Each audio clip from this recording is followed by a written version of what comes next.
नमस्कार।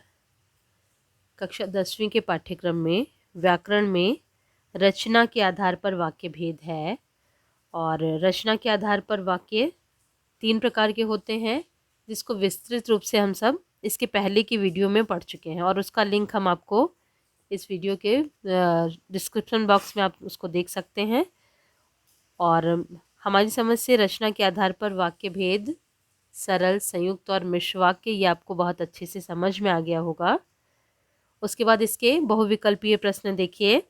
पहला प्रश्न, रचना के आधार पर वाक्य भेद हैं क, 2, ख, 3, ग, 4 और घ, 5। रचना के आधार पर वाक्य भेद हैं 3, इसलिए इसका उत्तर है विकल्प ख, सरल, संयुक्त और मिश्र वाक्य, इसलिए इसका उत्तर विकल्प ख 3। प्रश्न 2, रचना के आधार पर वाक्य का भेद नहीं है क, सरल वाक्य, ख, निषेधवाचक वाक्य, ग, संयुक्त वाक्य, घ, मिश्र वाक्य।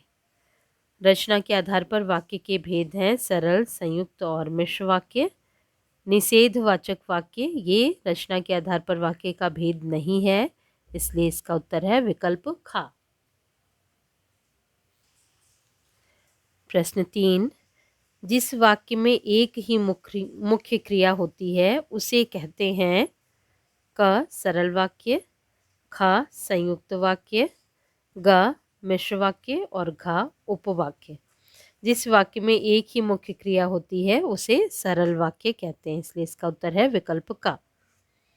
प्रश्न 4, जिस वाक्य में एक प्रधान उपवाक्य है और अन्य आश्रित उपवाक्य हों उसे कहते हैं क, सरल वाक्य, ख, संयुक्त वाक्य, ग, मिश्र वाक्य और घ, जटिल वाक्य।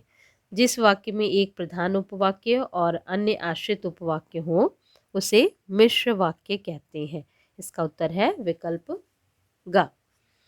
प्रश्न 5, समान स्तर के 2 या 2 से अधिक स्वतंत्र उपवाक्य जुड़े होते हैं क, मिश्र वाक्य में, ख, सरल वाक्य में, ग, संयुक्त वाक्य में और घ, कुटिल वाक्य में। समान स्तर के 2 या 2 से अधिक स्वतंत्र उपवाक्य जुड़े होते हैं संयुक्त वाक्य में, इसलिए इसका उत्तर है विकल्प ग। प्रश्न 6, आश्रित उपवाक्य का भेद नहीं है क, सर्वनाम उपवाक्य, ख, संज्ञा उपवाक्य, ग, विशेषण उपवाक्य, घ, क्रिया विशेषण उपवाक्य। आश्रित उपवाक्य के भेद हैं संज्ञा उपवाक्य, विशेषण उपवाक्य और क्रिया विशेषण उपवाक्य। तो इसका उत्तर है आश्रित उपवाक्य का भेद नहीं है सर्वनाम उपवाक्य, विकल्प का। प्रश्न 7, आश्रित उपवाक्य के भेद होते हैं विकल्प का 2, ख, 3, ग, 4 और घ, 5। आश्रित उपवाक्य के भेद होते हैं 3, इससे इसका उत्तर है विकल्प ख। प्रश्न 8, पिताजी ने वैभव को बाजार भेजा है। वाक्य में उद्देश्य है क, पिताजी ने, ख, वैभव को, ग, बाजार भेजा, घ, पिताजी ने वैभव को। इस वाक्य में उद्देश्य है पिताजी ने, इसलिए इसका उत्तर है विकल्प का। प्रश्न 9, भाव को पूर्णतः व्यक्त करने में समर्थ सार्थक पदों का व्यवस्थित समूह कहलाता है क, पद, ख, शब्द, ग, वाक्य और घ, वाच्य। भाव को पूर्णतः व्यक्त करने में समर्थ सार्थक शब्दों का व्यवस्थित समूह कहलाता है वाक्य, इसलिए इसका उत्तर है विकल्प ग। प्रश्न 10, वाक्य के कितने अंग होते हैं क, 2, ख, 3, ग, 4 और घ, 5। वाक्य के 2 अंग होते हैं उद्देश्य और विधेय, इसलिए इसका उत्तर है विकल्प का।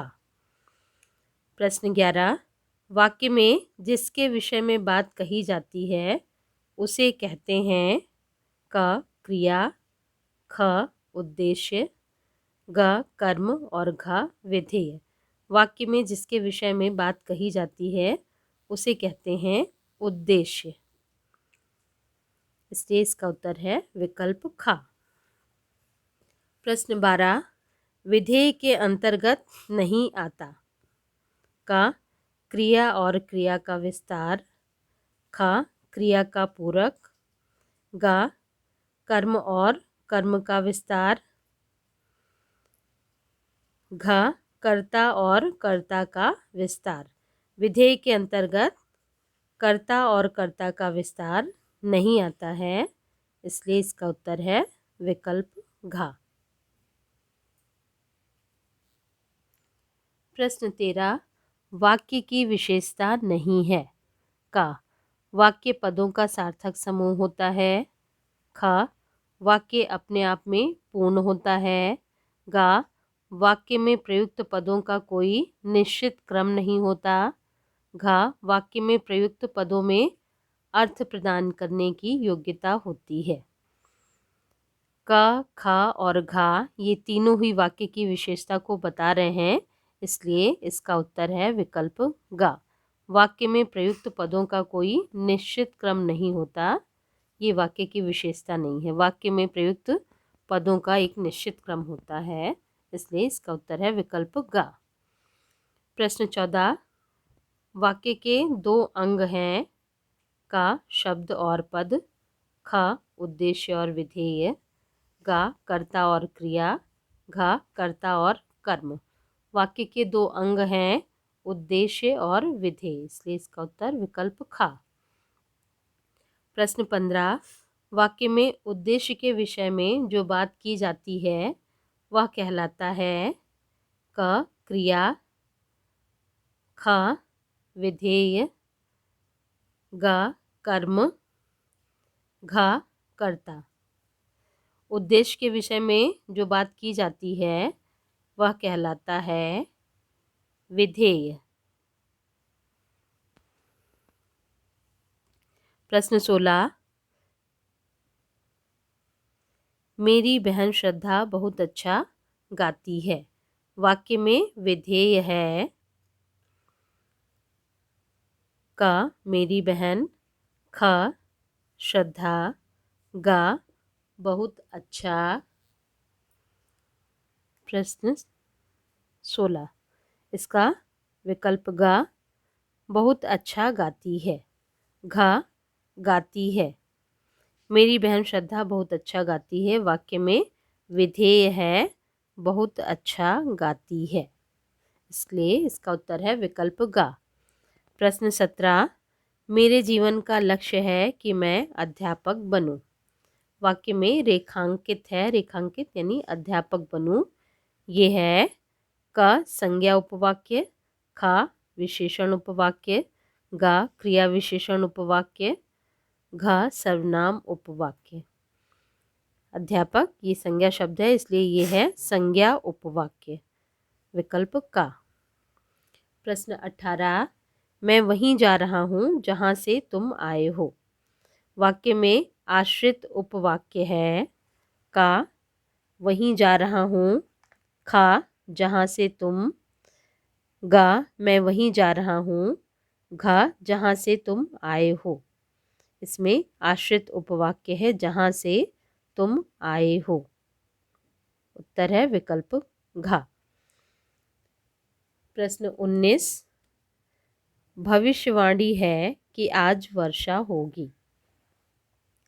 रचना की दृष्टि से वाक्य भेद है क संयुक्त वाक्य, ख मिश्र वाक्य, ग सरल वाक्य और घ विशेषण उपवाक्य।